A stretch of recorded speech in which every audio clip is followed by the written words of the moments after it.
दोस्तों, कभी सोचा है कि भगवान गणेश का एक दांत ही पूरे ब्रह्मांड का संतुलन बदल सकता है। एक ऐसा असुर जिसने पृथ्वी से लेकर स्वर्ग तक को जीत लिया, शिव तक को पराजित कर दिया और फिर प्रकट हुआ भगवान गणेश का वह रूप जो न केवल विनाश करता है बल्कि अहंकार को तोड़कर भक्त का मार्ग भी दिखाता है। यह कहानी है एक दंत अवतार की, जहाँ एक दांत बना शक्ति, संयम और ब्रह्म ज्ञान का प्रतीक और एक क्षण में बदल गया असुर का संपूर्ण भाग्य।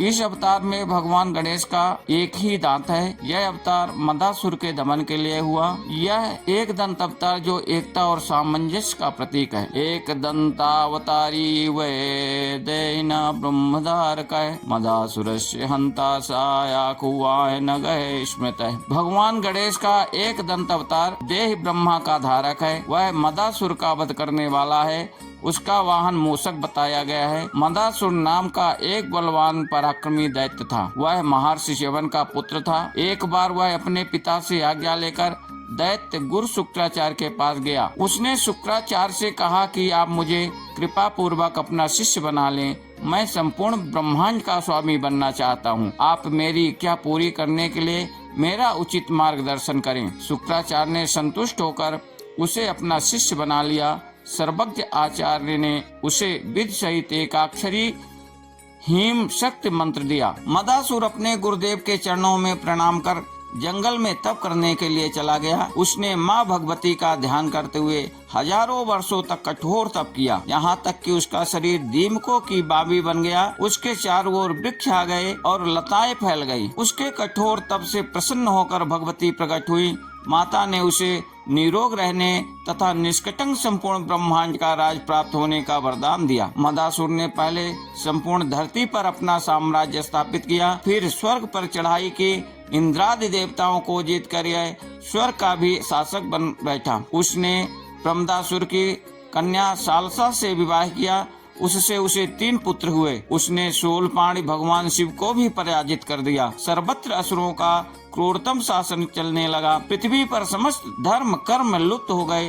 देवताओं एवं मुनियों के दुख की सीमा न रही। सर्वत्र हाहाकार मच गया। चिंतित देवता सनत कुमार के पास गए तथा उनसे उस असुर के विनाश एवं धर्म स्थापना का उपाय पूछा। सनत कुमार ने कहा, देवगण, आप लोग श्रद्धा भक्ति पूर्वक भगवान एक दंत की उपासना करें।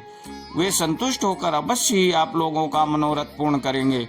महर्षि के उपदेशानुसार देवगण एक दंत की उपासना करने लगे। तपस्या के 100 वर्ष पूर्ण होने पर मूषक वाहक भगवान एक दंत प्रकट हुए तथा वर मांगने के लिए कहा। देवताओं ने निवेदन किया, प्रभो, मदासुर के शासन में देवगण स्थान भ्रष्ट और मुनिगण कर्म भ्रष्ट हो गए हैं। आप हमें इस कष्ट से मुक्ति दिलाकर अपनी भक्ति प्रदान करें। उधर देवर्षि नारद ने मदासुर को सूचना दी कि भगवान एक दंत ने देवताओं को वरदान दिया है। अब वे तुम्हारा प्राण हरने के लिए तुमसे युद्ध करना चाहते हैं। मदासुर अत्यंत कुपित होकर अपनी विशाल सेना के साथ एक दंत से युद्ध करने चला। भगवान एक दंत रास्ते में ही प्रकट हो गए।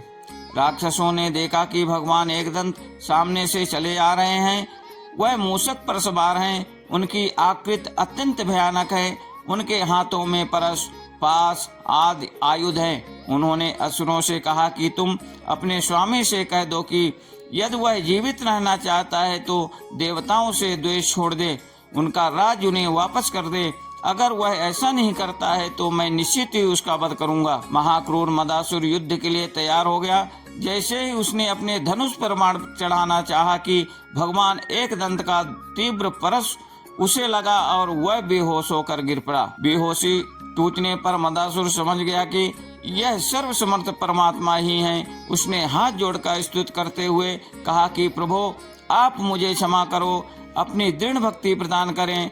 एक दंत ने प्रसन्न होकर कहा कि जहाँ मेरी पूजा आराधना हो वहाँ तुम कदापि मत जाना।